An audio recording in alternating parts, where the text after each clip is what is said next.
All right. Assalamu alaikum, everyone. Welcome back. So, in this session, we will explore how lowering cognitive load in math can enhance student understanding and engagement. We'll discuss how visual instruction plans can reduce overwhelm, improve lesson clarity, and help students focus on what truly matters learning. So get ready for an interactive session filled with practical strategies and evidence-based insights that you can implement right away in your classrooms. So let's simplify, engage, and empower together. So who are we? My name is Sana. I am the head of math for early years at the Next Generation School, Dubai. Assalamu alaikum, everyone, and I'm Sahar Fakhreddin. I'm the head of English for the Early Years Department 2 at Next Generation School. And I'm happy to be here with Sana to host this exciting webinar. So, what's our vision in NGS PLC? Our vision is for teachers to feel empowered and supported by their peers, enabling them to make a positive impact on student achievements. And what is our mission? Our mission is to foster a collaborative community where educators can exchange ideas, experiment with new approaches, and continuously enhance their skills to benefit student learning outcomes. The agenda for our webinar today is as follows. We're having our welcome note for the first 5 minutes. That's what's happening now. Then Mr. Jay Cowling will start his workshop about lowering cognitive load in math with visual plans. We will open a short Q&A session at the end of the webinar, inshallah, but you are free to jot down your questions in the chat box throughout the session. And at the end, please make sure you stay till the end because we will have a small reflection and a closing note where you have to register to get your certificates, inshallah. All right. So before we begin, let's just reflect for a minute. What are your biggest challenges in making math more accessible to students? Do students struggle with processing too much information at once? Do they find it hard to retain key concepts? Can visual instruction plans help ease this challenge?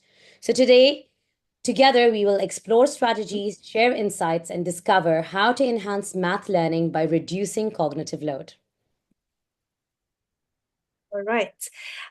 So here we go. It's our pleasure to introduce our speaker, Jake Cowling. He's an expert educator from AIS, Sharjah, with a very strong background in cognitive science and explicit direct instruction. Jake is passionate about evidence-based strategies that make learning more effective and efficient. Today, he'll share practical techniques to lower cognitive load and help students build deeper mathematical understanding. So let's dive in. Gee, what an introduction. I feel my head get bigger by the minute. Please stop. But thank you. Thank you so much, Saha. That was a wonderful introduction. I'll share my screen and we can get stuck right into it. Let's go. Let's go. I'm just going to get my slides ready. Here we are. Okay. Just in the chat, or maybe Saha and Sana, you can see my slides, just making sure. Yes, we can. Excellent. All right, great. Okay, so thank you everyone for joining me tonight. It is Monday, so hopefully you haven't got the Monday blues, but thank you so much for checking in and wanting to know more about lowering cognitive load through visual instruction plans. So essentially, visual instruction plans, it's a very much a curated, worked example. However, I think it's really beneficial for us tonight if we come away with a little bit of cognitive load theory to understand how this instructional routine is really effective in enhancing our students' maths procedural skills. So without further ado, I'll just go through the formalities of who am I and just my context. So yes, I am a primary educator at the International School of Sharjah. I've been there for about 2 years now. I'm in a grade 5 English language learning classroom, and I've been primarily in primary education for most of my career. Now, that is to say, for secondary educators here tonight, it's the session tonight will be beneficial to you. You'll be able to synthesize the information that I say today and put it into practice into a secondary realm. However, some of the examples that I use tonight are primary related, but you'll be able to see and, as I said, synthesize that information and take it into that secondary education space. And I've been in the UAE for about 4 to 5 years now. Okay, so the structure or the outline of our session tonight will start by asking, why should we use visual instruction plans? And in order to answer that question, we sort of need to understand a little bit about cognitive load theory and understand the limitations of working memory and how it's so very important. Next, we'll talk obviously about what visual instruction plans are, and we'll break down the key components and the structure and just look through a couple of videos. I've got a video of Fred Jones, who's the creator of visual instruction plans, but then also myself, I'll run you through a visual instruction plan with Sana being my example student, and we'll be able to just see how it works in real time.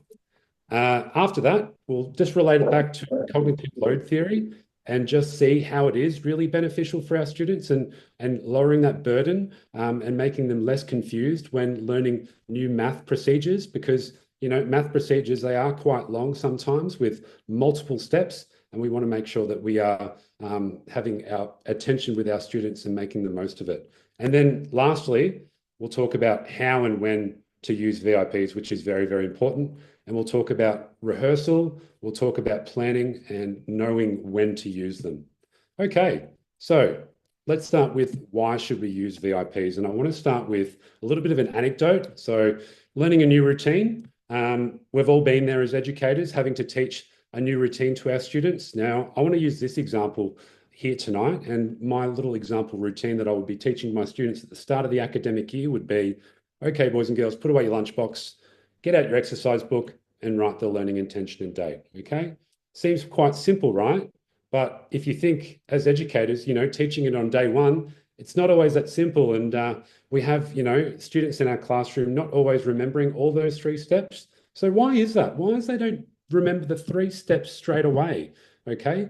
But then after maybe 2 weeks' time, they become like little robots, right? And they'll be able to just do it automatically with you just saying, okay, boys and girls, we're getting ready for maths, okay? And I need you to do the 3 things that I always ask you. Put away your lunchbox, get your exercise book out, and write the learning intention and date. And it just happens like that. So what happens between day 1 and the end of week 2? How does that routine take place? Well, I want to explain it through this diagram. And I'll just give you a moment to have a little look at the diagram.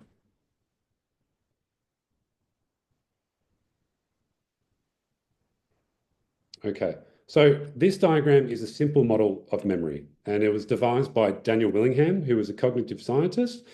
But I will just state that all diagrams are wrong, but some are useful. And this diagram tonight will be very, very useful for us to sort of anchor our thinking on and sort of deconstruct the complexities of our classroom, right? Because our classrooms are very complex places. However, if we use this diagram tonight, we'll sort of be able to anchor on it and sort of think a little bit more and be able to draw some conclusions about how our students think and how our students can learn, right? And so relating back to that anecdote that I talked to you about, so putting away your lunchbox, getting the exercise book out and writing the learning intention and date, well, the students use 3 main components for their memory system, right? And the first is the environment. Now, as you can see here in our diagram, here is our environment. And in our memory system, this is an unlimited tap or unlimited store of information, okay? So how you're delivering that routine, okay, boys and girls, put away your lunchbox. Maybe you're explaining it verbally. That is part of the environment. Maybe you're writing it up on the whiteboard. That is part of the environment. Maybe you had some little pictures for help the students understand. That is part of the environment as well. But you've also got to think about what else is part of the environment. There's other students, there's interruptions, there's lots of things going on in the classroom, right? And so it's very, very important that we have our students' attention and making sure that those 3 key routines or 3 key steps to our little routine, they enter their working memory. So it enters their working memory eventually. And by the end of the 2 weeks, it's in their long-term memory, right? Which is fortunate for us, it's very unlimited as well. So we can store unlimited vast amounts of information, semantic memories, episodic memories. what have you. It's fantastic, right? However, to get there, they have to, the information has to go from the environment to the working memory. And unfortunately for us as teachers and for those as students, but we as humans, our working memory is very, very limited. Okay.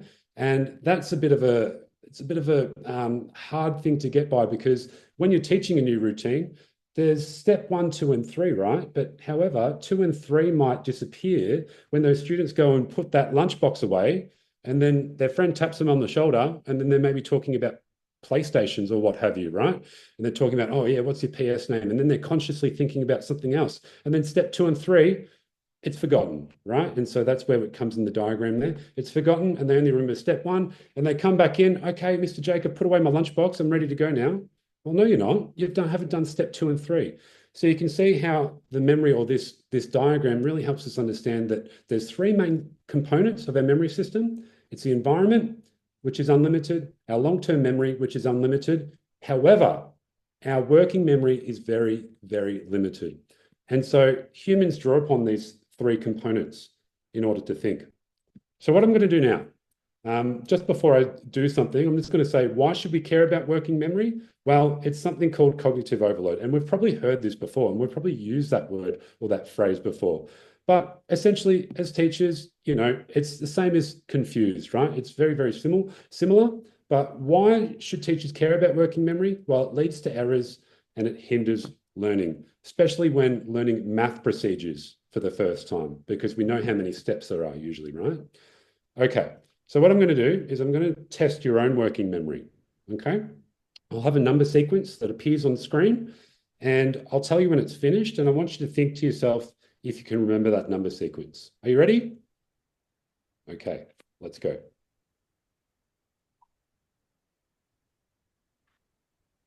Okay, it's finished now. Can you remember that number sequence? 2584. 584. Yeah, exactly right. Thank you very much. So yeah, 2584.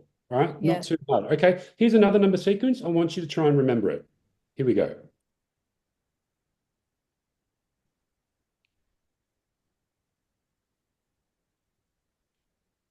Okay, done.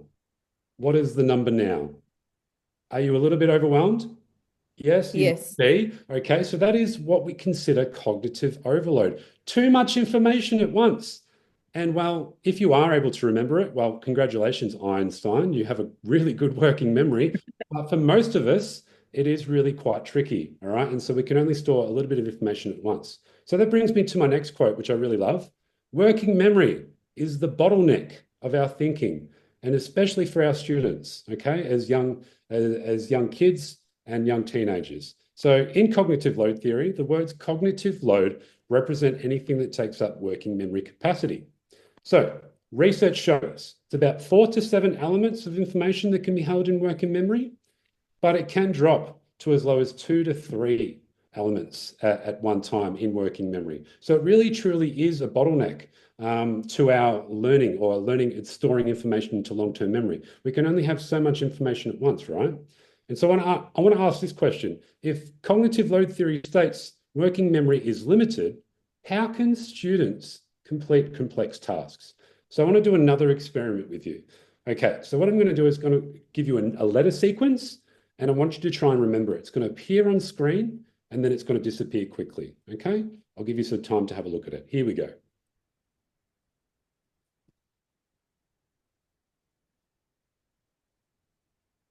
Okay. Can we remember it? Maybe the first few Maybe. letters, right? However, what I'm going to do now is I'm going to adjust the spacing of the letters. I want you to try and remember, see if you can remember it now. Okay? No letters are changed, the exact same letters. Let's see how we go.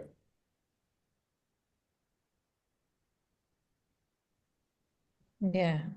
So, what did we have there? O, ABC, SBS, Netflix. Okay, I think that's a little bit easy to remember. And so that brings me back to this quote, which I love. Knowledge and automation trump the limit of working memory. So if we've got automation, we've got that prerequisite knowledge, we can bring it down in our working memory, and we can actually chunk up the information that we're being given to the first time, right? And so that's why it's so important that we have our long-term memory and our working memory, and understanding that they work in tandem. They can work together, right?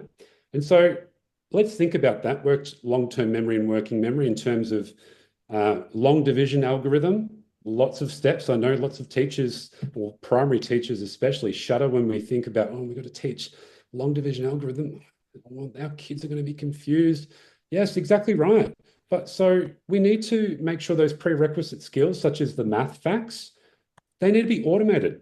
They need to know those times tables. If not, we need to scaffold it. We need to scaffold it. Otherwise, our students are going to look like this. Okay, and you've probably seen your student maybe in that classroom one, I have definitely. But in saying that, when we're scaffolding for procedures, give them the facts that they need, give them the multiplication grid, okay? It's going to really help or lessen the burden of,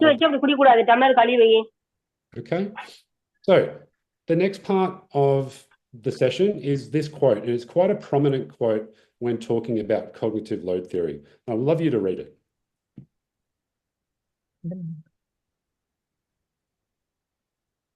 Okay, so the fundamental recommendation of cognitive load theory to increase learning, reduce extraneous load, and optimize intrinsic load. And don't you worry, I'm going to define those two words, extraneous load and optimize intrinsic load, in a moment. So here's the quote there. Here's a little bit of a zoom up of inside our working memory, okay? That limited working memory. And we can classify it into three parts, right? And we have our intrinsic load, extraneous load, and then whatever's left in our working memory, our remaining capacity, as we like to call it. And so here's the definition of intrinsic load. I would love for you to read it.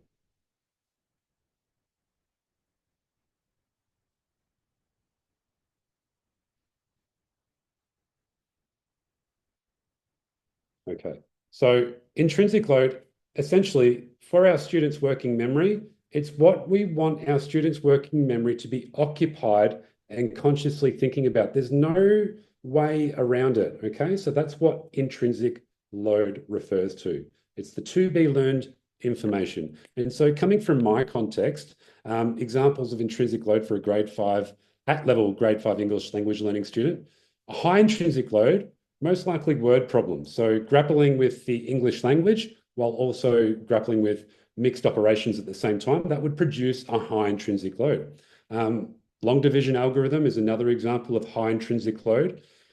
Something that would be considered a low intrinsic load for a grade 5 at-level student would be maybe multiplication facts and maybe adding single digit numbers. Okay, so going to procedures, long division algorithm. I'm going to use this example a few times tonight just to hammer some things home. But let's think about, from a cognitive load theory, long division includes, and I've got a few things I want you to read here, of what the student will be doing or thinking consciously about or having to do while they're learning long division algorithm for the first time. So what have they got first? They've got the multiple interrelated steps.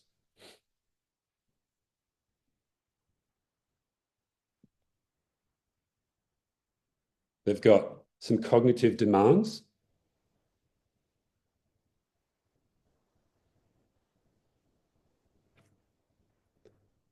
And they've also got to do some things at the same time, some simultaneous processing. So if you start to think about it, yes, it would be considered a high intrinsic load. And so for the sake of tonight's session, I'm going to use a bar model, seeing as though it is a maths related session. And our bar model is our working memory capacity here. And if we were to be giving or be teaching our grade 5 students long division algorithm, it would be quite a high intrinsic load. So we haven't got much left of our students' working memory to work with. Okay, so just keep in mind that. So going over to extraneous load now. Here's the definition of extraneous load. I would love for you to read. اطلع منه يا مش اطلع Okay.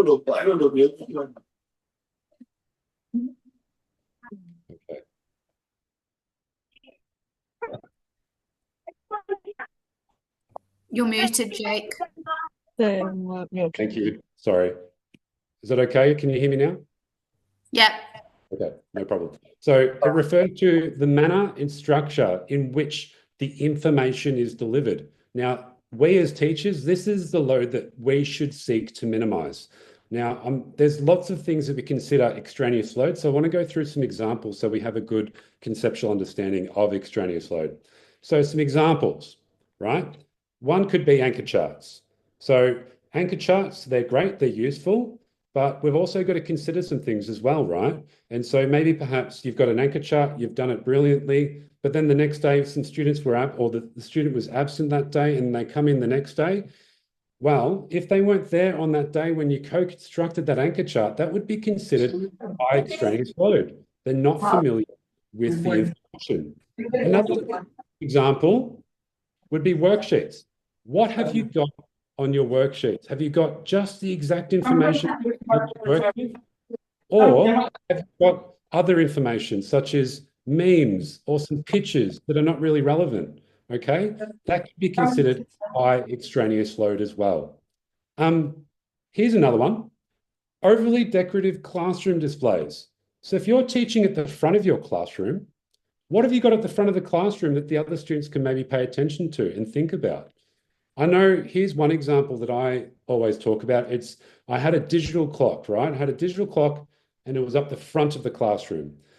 And one day it broke down. And what happened? Well, my kids freaked out. They're like, Mr. Jake, the clock's broken. I don't know what time it is. What time is it? I don't know. And so that got me thinking, right? And so they're usually asking, oh, Mr. Jake, it's break time. Oh, I know it's break time's coming up soon. And then maybe I was thinking back to my lessons, right? And so my reflection at the end of my lesson, just before break, I was thinking to myself, are the students thinking consciously or thinking hard about my reflection question? Or are they thinking about my reflection question and thinking about when it's break time and counting down the minutes? So we've got to be thinking carefully. The structure is how we deliver the lesson, but also the structure of our classroom too. We've got to be gaining that student's attention. And so what I did, I thought, okay, that's probably, increasing the extraneous load when it comes to maybe the end of the lesson where they're paying more attention to the clock. I put the clock to the back of the classroom. And then I think that was the end of it, okay? And so those are some things that you need to be consciously thinking about. So VIPs, procedures. It's a curated worked example that's co-constructed between the teacher and the student. What can we do when we use a VIP to reduce some extraneous load? Well, diagrams for once. So we have a picture for every step of the worked example that can reduce the extraneous load, the structure or the manner and way that we're teaching what we need to teach. Explanations. When using a VIP, we need to be very concise and we use concise, precise vocabulary. And that's what else we need to do. And that can reduce the extraneous load.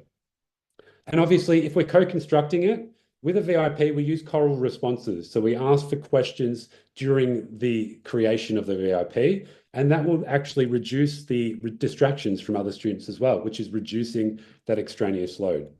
So looking back, right, so we've got our intrinsic load, which is quite high for long division. Now, if I were to use maybe that anchor chart and maybe just used a finished example, and then the students are left to their own devices, maybe I've hammered the steps, divide, multiply, subtract, bring down, repeat, remainder. I've done it again and again and again. And then I've got my finished example. Now, have they got anything to refer back to for each step? Not really. And so that would produce a high extraneous load. And so what's happened? It's cognitive overload. The kids are confused. It's too much information and they aren't able to grasp what we're teaching them. Okay, so got to be thinking very carefully about that. So that's intrinsic load and extraneous load. Intrinsic load, the to be learned information that we need to teach. Extraneous load is the manner and structure in the way that we teach it, thinking about the way that we teach the lesson, but also our classroom environment as well. Okay, so what are VIPs? I'm going to go through a video and hopefully it works nicely. If not, I've got a bit of a backup plan anyway. But here is Fred Jones, and he's going to explain what a VIP is, and also I'll do an example as well. But his catchphrase with a VIP is it's a picture for every step and one step at a time, or one step at a time and a picture for every step. I would love for you to watch the video. Sana, perhaps maybe you can just double check that the audio is good when the video plays. That would be great.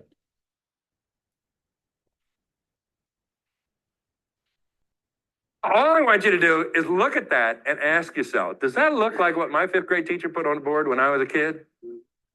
Because that's exactly what my teacher put on the board.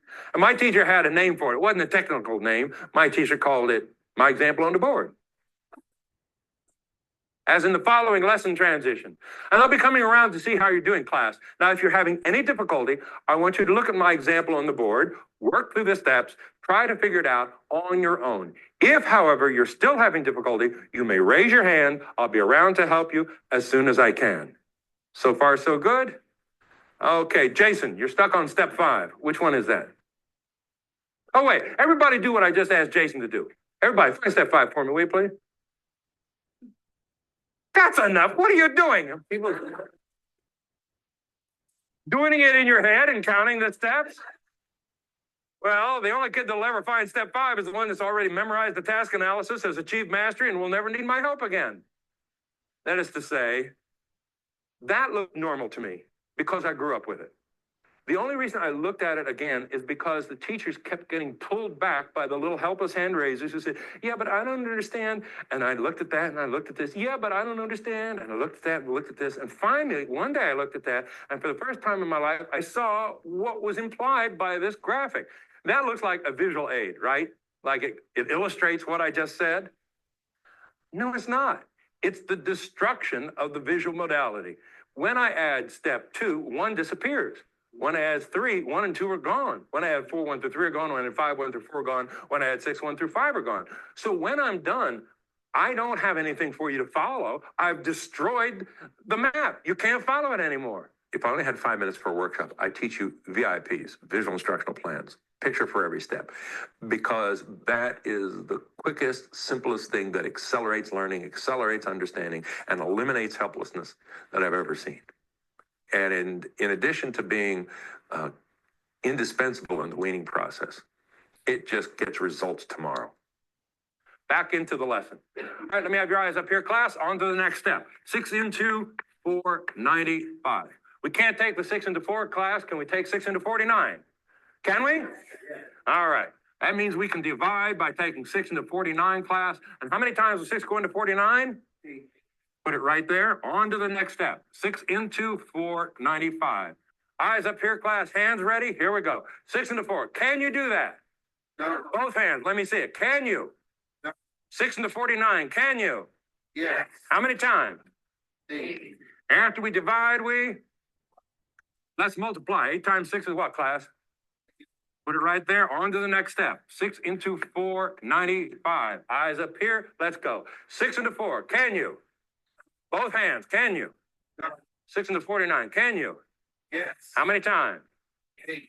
After we divide, 8 times 6 is?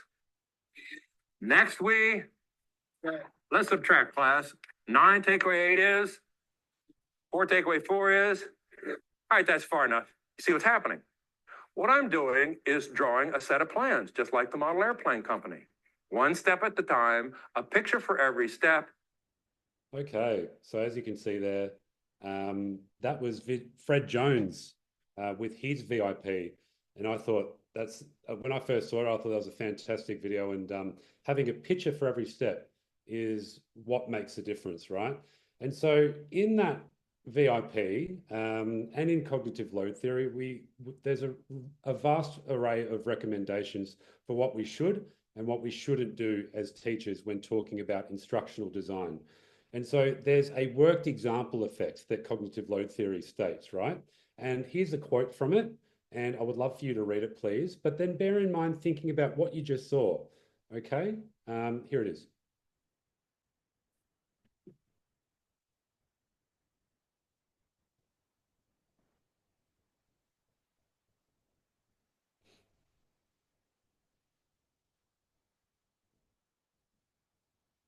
So, as you can see, we've got some research to back up what we just saw, right? The picture for every step and every step fully explained. So that's exactly what a VIP does, which is absolutely fantastic, right? And so what I'm going to do is I'm going to do another example. Sana, are you ready? Are you there? Yes, let's go. Okay, cool. So I've got a 3 by 1 digit multiplication. All right. So in 3 by 1 digit multiplication, Sana, we start with the ones column. What column do we start with? The ones. Okay, excellent. And in our ones column, we have 4 times 6. What's 4 times 6? 24. 24. Excellent. And in our with our algorithm, we put the 2 up the top and the 4 down the bottom. All right, I'm going to rewrite my step here. So just to revise, in step 1, we multiply the ones column. What column do we multiply? The ones. Excellent. And we have 4 times 6. What's 4 times 6? 24. Excellent. So the 2 up the top, the 4 down the bottom, the 4 ones down the bottom, the 2 tens up the top. All right. And then the next step is to multiply the tens column. What column do we multiply? The tens. Excellent. And we have 3 times 6. What's 3 times 6? 18. But we've also got to plus the 2 as well. 18 plus 2? 20. Excellent. And we put the 0 down the bottom and the 2 up the top. Let's just revise those 2 steps, shall we? In our first step for 3 by 1 digit multiplication, we start with what column, Sana? Ones. Excellent. And we have 4 times 6. 4 times 6? 24. Excellent. And in the next step, we multiply which column there, Sana? Tens. Excellent. We have 3 times 6. 3 times 6 is? 18. Plus the 2? 20. Excellent. And in our third step, we multiply the hundreds column. What column do we multiply? Hundreds. Excellent. And in our hundreds column, we have 2 times 6. What's 2 times 6 there, Sana? 12. But we've also got to add that 2. 12 plus 2? 14. We have our final product of 1,404. Thank you so much, Sana. And then what I would do is I would ask Sana, okay, turn and talk with the partner next to you and explain each step to your partner. And obviously, by having a picture for every step, they're able to do it at their own time and their own speed, because that's what's most important, right? They have got something visual to refer back to. We haven't destroyed the visual modality of our algorithm or our procedures or our steps within we've got a picture for every step, which is fantastic. And so you saw just an example there that I did, but then you saw Fred Jones as well. And you might be thinking to yourself, some lower primary education, oh, he didn't use the conceptual understanding of the algorithm. Why isn't he doing that? Well, with VIPs, you can also do that as well. So with digital variations, you can easily have the MAB blocks moving at one speed. I don't really recommend using the MAB blocks in real time. You maybe could do that somehow, but using a digital variation is able to do that. So I could do the exact same thing using the place value language that helps them with the conceptual understanding. But I've also got to think about, okay, what do my students know? So I was thinking about my participants tonight, maybe some secondary educators that don't really talk much about the place value knowledge. So I didn't want to use it, but you can use the place value language as well, right? And so you can use the place MAB blocks when constructing a VIP. There's absolutely no problem. Okay, so what I did there, I sort of had to follow a plan. And what the plan is for the visual instruction plan, it's a bit of a planception here, but here what I've got is a plan, what I followed, and it was by Brad Newen, who is also a very awesome educator in terms of knowing what VIPs are and how to use them. But he devised this sort of plan for the VIP, right, of what you should do. So what I did in the VIP, what Fred Jones did the VIP, we introduced step 1, and then we repeat the previous step. So repeat step 1, and then we introduce step 2, and then we repeat the previous steps, and then we move on to the last step. So it's a little bit of backwards and forwards, revising, getting the students involved, chorally responding, okay? So they're following along and paying attention. So essentially that's what it is.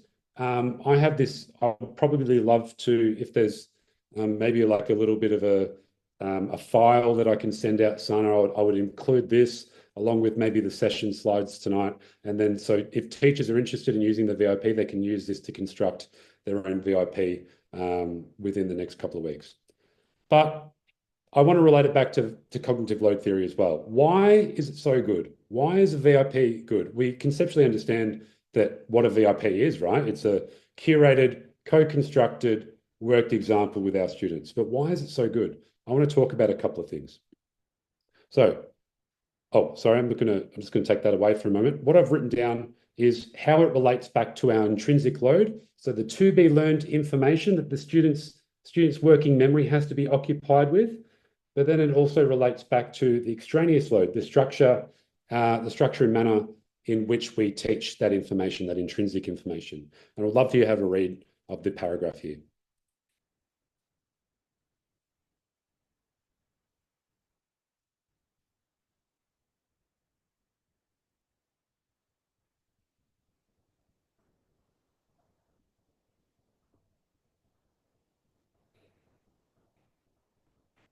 Okay. So thinking about our previous instruction with maybe just that anchor chart and then hammering the steps over and over and over with the students and then leaving the finished example and then letting them to do whatever they may try and remember, that's going to produce cognitive overload, right? But with a VIP, we're able to reduce the extraneous load by having a picture for every step and then be able to optimize that intrinsic load by able to have the students refer back to those pictures for every step and work at their own pace. So that's what's so good about a VIP, right? It can reduce that cognitive demand of our students. So there's also some other theory as well, situated cognition. And what that is, it's essentially that cognitive load theory now suggests there's a causal relationship between the physical environment and our working memory. So what we can do with a VIP, it's sort of like an extension of the working memory. So our physical environment can actually act like our working memory. And so what we see here, if the students are working by themselves, they can loop out their working memory and they can look at the VIP and they can think, okay, now that I've multiplied, I need to, looping the working memory out, looking at the VIP, looking at what the next step is, and then looping back into their working memory. Oh, yeah, that's right. I need to subtract. So that's what's great about a VIP, right? It extends the working memory out into the environment and so they can refer back to it when needed. Another great thing about VIPs is embodied cognition. Now, in Fred Jones' video, you saw that they were doing thumbs up and then like a sort of a no deal gesture. Well, that's actually quite good because it actually helps with working memory as well. There's a causal relationship between gesturing and working memory. And so intentional gesturing can act as a kinetic support that can serve as an extension of that working memory that they can offload to. So Fred Jones, he used the thumbs up. Can 4 fit into 46? And they've got the thumbs up, yes. But we can be more intentional with our VIPs. And what I've done in my classroom is maybe perhaps have a gesture for each step that the students can actually use while learning it or while going through the VIP. Getting them body moving, there's lots of research in going with moving the body at the same time while learning something can actually help. And especially having intentional gestures so they can remember the steps as well is going to be quite helpful and it can offload that working memory too. Another thing that the VIP does well, it supports attention. And without attention, learning doesn't happen. So we need to have their attention. And so choral responses and gesturing while co-constructing that VIP, it keeps our students accountable. They have to look at what you're producing on the screen and they're able to devise step by step what you're talking about. And so it makes it very, very easy for them to support their attention, but also makes them accountable too. And I love this quote. There's a strong relationship between active student engagement and academic achievement. And I think we all know that as educators, right? And so, you know, the example that you saw in Fred Jones' video, he said, after we divide we, with the intonation, right? And so the students have to pay attention. Oh, what, after we divide, oh, we multiply. They're looking at the VIP, yes, and they would chant back, multiply. So it supports that attention. So if we have that attention, the information that we're teaching them step by step is entering their working memory. They're thinking hard about it, which gives it a better chance to enter their long-term memory, which is where learning occurs. Okay, So I've talked about the benefits of VIPs and relating it back to cognitive load theory. I just want to talk about now how and when to use VIPs. And there's a few things that we need to think about. So we're going to think firstly as well about the cognitive load of ourselves. Now, when we need if we want to successfully deliver a visual instruction plan, we need to be able to explain concisely, use appropriate vocabulary, that mathematical vocabulary that you want to use in the steps. We want to engage with the students with choral response questions and know when to ask them. We've also got to explain the gestures you want them to use and ask them to engage at the same time. And then we need to know when to write the next step and while performing the math at the same time. So we can experience cognitive load ourselves, which is quite ironic, right? And so what we need to do is a few things before we dive in and just do a VIP tomorrow. We need to rehearse, we need to plan. And so here are my tips that I sort of devised over my time learning about VIPs and implementing into the classroom. What we need to do first is we need to plan for the exact variables that you will use in the VIP. So I had 234 times 6, I think. I planned for that and I made sure I've got 234 times 6 or whatever it may be written down on a piece of paper, wherever it may be, and you know what each step is going to have. You know what's going to be as a remainder. You know what you need to carry. You need a plan for the exact variables you'll have in the VIP. You need a script, what you'll say. You might be able to write it down. You might be able to rehearse it out loud before you start the VIP or in the lesson. And you need to be concise. You can't be too verbose. Otherwise, it may hinder their cognitive load. Rehearsal. So you can use self-coach using video. You can reflect on maybe when you first implemented the VIP, film yourself. This is what I did. And then I was able to really nut out what I was saying that was redundant or wasn't needed in the explanation. And I was able to devise what script worked best for me. Because everyone's different, right? We just don't all use the same script. We, as teachers, like to put our own flair onto it, and that's absolutely fine. But as long as we're clear and concise, and we're scripted and we're planned and we're rehearsed. Another thing that helped me as well is collaborate with colleagues to create a library of digital VIPs. As you saw tonight, digital VIPs, much easier to implement just because you're clicking the steps as you go. You're not having to consciously think about writing the numbers along with all the other bits and pieces that you have to do to deliver the successful VIP. I just thought that was great. Using a digital variation helps as well. So with math procedures, there's lots of different variations. It's not just for normal algorithms. It can be, linear equations and secondary, whatever it may be, that involves steps as a procedure. A VIP can do it. VIPs are actually used for not just maths. You can use them for English as well, but just for the sake of tonight, just honing in on maths and math procedures. Okay, and as Fred says, one step at a time and a picture for every step. So making sure if you are to create those digital VIPs, don't do this.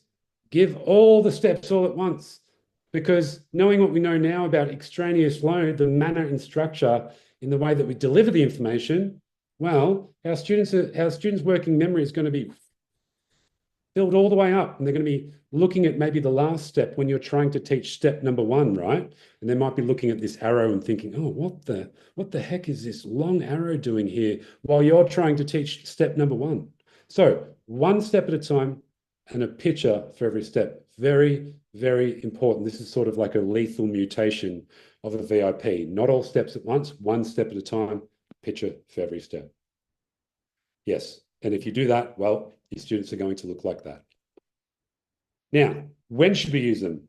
Well, when first delivering or learning about the procedure, we want to start with a VIP, okay? And when we start with a VIP, we're able to get our students, for example, long division algorithm, we'll get them to remember, understand, and apply. And these are the 3 main higher order thinking skills, or the basic thinking skills that we want them to start using. So be able to remember the steps, what's after step 2, step 3, what's before step 4, step 3, okay, knowing what to do in each step, and then be able to apply that, be able to do it by themselves.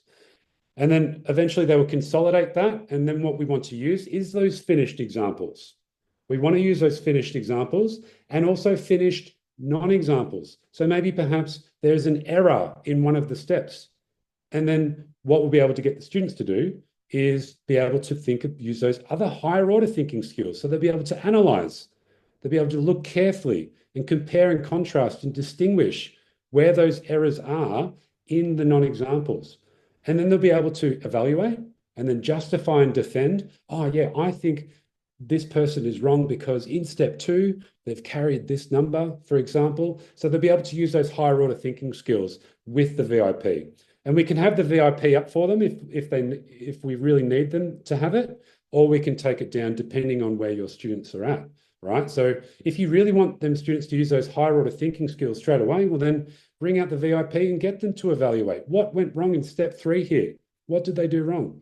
And you can do that way. And then once they've been able to do that, they can consolidate those advanced thinking skills, and then eventually transfer.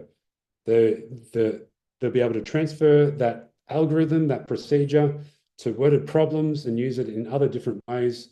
And that's where the learning journey ends for the procedure, right? But VIPs at the start of when learning that procedure. Now, also, I just wanted to state that, yes, forgetting happens and we can reteach using the VIP because we know, well, with long division algorithm, there's about 9 or 10 steps there. And we know from cognitive load theory, it's about 4 to 6 things at one time that we can remember. They're definitely not going to be able to remember all the steps at once. So yes, we will practice with the VIP and they'll be able to rely on it and extend their working memory out into the environment. But there's most likely forgetting will happen. And so then we can use the VIP again when needed. But then also making sure that we space out our practice as well. Okay, so that brings me to the end of the session tonight. I've made good time here, but my key takeaways for tonight is working memory, very limited capacity, impacts learning. And so cognitive load theory guides us to reduce that extraneous load. So don't just think about the way you deliver the lesson, think about the structure of the lesson. Where are you standing? Where are your students sitting? How is your classroom environment looking? Is it set up to support attention so they can think hard and use the most of their working memory? And then lastly, our key takeaway, VIPs, they're effective tools for reducing cognitive load, extending working memory into the environment, and retaining student attention. Okay, that's what I wanted to leave you with tonight, but also my references for tonight's webinar. These are the 3 books that I've sort of read, and I love these 3 books, but especially Cognitive Load Theory in Action. If you ever want to learn about more examples in the classroom and how cognitive load theory works, and how you can anchor yourself onto the theory and then use that as recommendations for the classroom, definitely read Ollie Lovell's Cognitive Load Theory in Action. Fred Jones, Tools for Teaching, that's where the VIP was devised from. He's got some other good strategies in that book.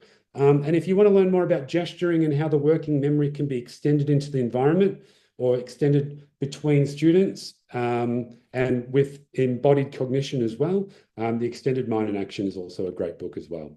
And Brad Newen was the one that devised that plan for teachers of how to successfully plan a VIP. There's his X account.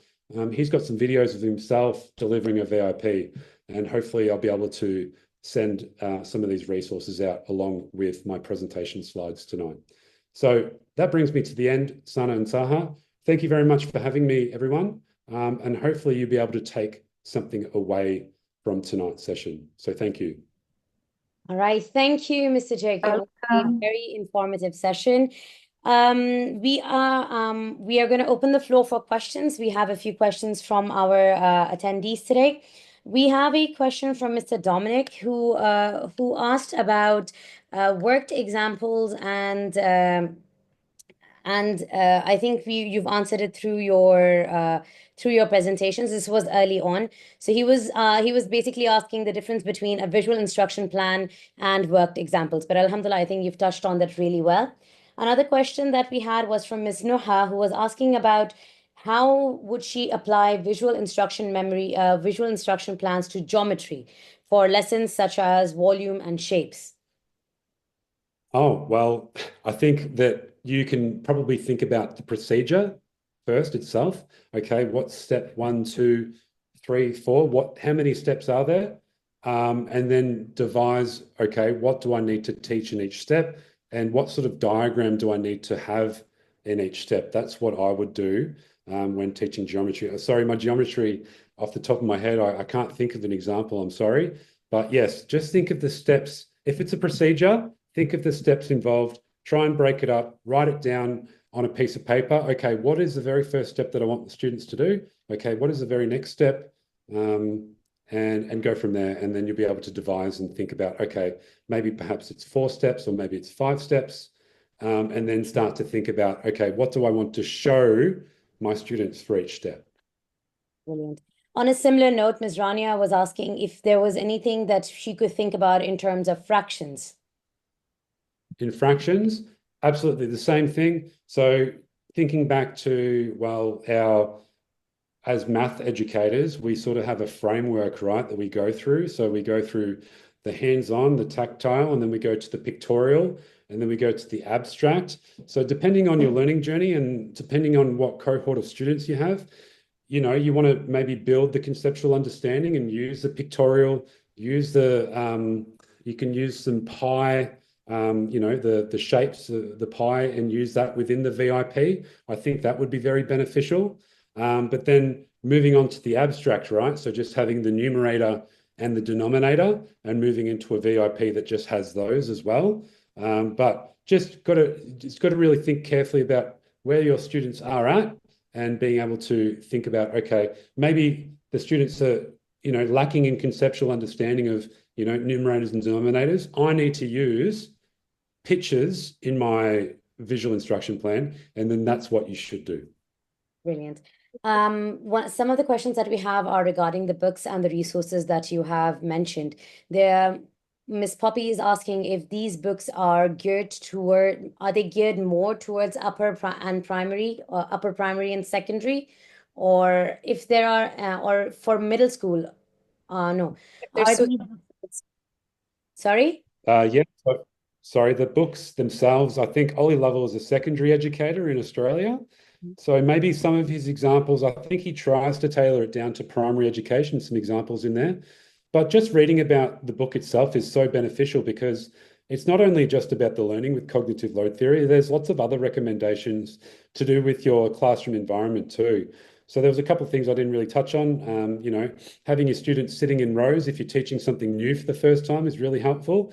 There's a couple of other things that maybe you want to have a read of that cognitive load theory in action book to sort of think about some recommendations for your classroom environment as well.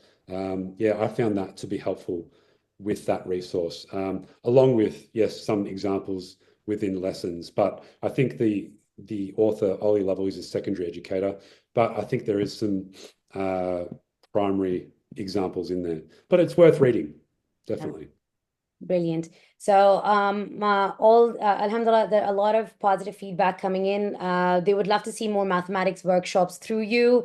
The attendees are saying that they would find this really helpful, even for algebra, for solving equations and writing proofs. Another analogy that was made by Ms. Hayat, who's also our colleague, she said that a visual instruction plan is like the top of a library table. So, an analogy for working memory would be the tabletop of a library. Imagine having to bring in the dictionary, the thesaurus, the encyclopedia to research a topic, as opposed to a seasoned researcher who would just need to find a few, who would just need a few articles. So she's summed it up very beautifully over there as well. Thank you, Mr. Jake. They have found it I'm sure everybody in attendance has found something to take away today and will really definitely benefit from it and apply it in the classroom. So just And if you want to contact me, you can find me on LinkedIn. More than happy to connect with you there and share with any resources or knowledge. I'm happy to do that there as well. So yeah, just find me on LinkedIn, Jake Cowling. Perfect. Thank you. So just to wrap things up, thank you so much for attending today. We would love to hear your feedback. What we have on the screen is the QR code for your attendance as well as your feedback. Miss Sahar will now post the link for it in our chat as well, in case you're not able to use the QR code. So please make sure you complete the feedback. So I'm just going to give a few minutes for that. Then, what is next? Sahar, do you want to tell our friends what we have next? Yes, I'm very excited to announce that we have a very interesting webinar coming up with the head of student improvement in our school, Ms. Ashia and Ms. Salwa.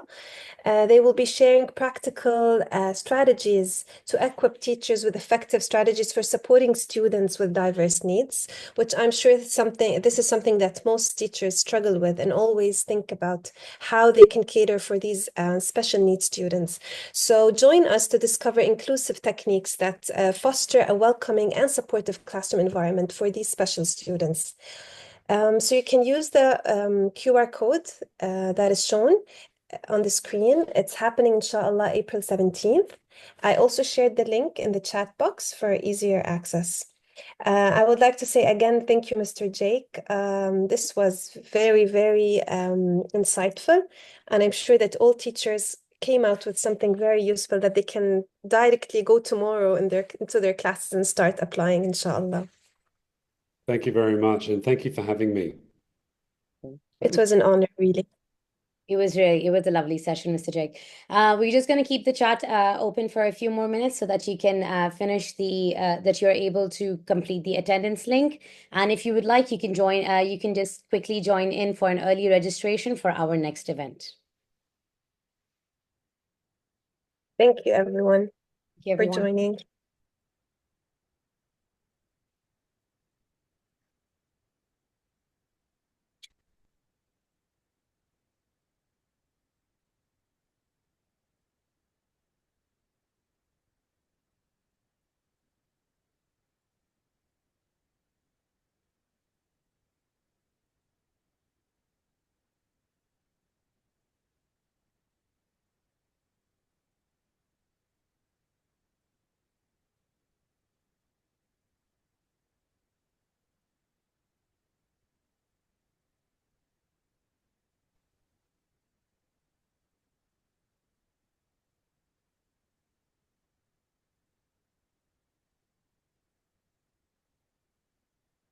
Just for 2 more minutes, and then inshallah we will end the session.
All right. Thank you, everyone. Hope to see you next time. Good night. Thank you. Good night. Thank you so much. It was great. Thank you. Thank you. Thank you.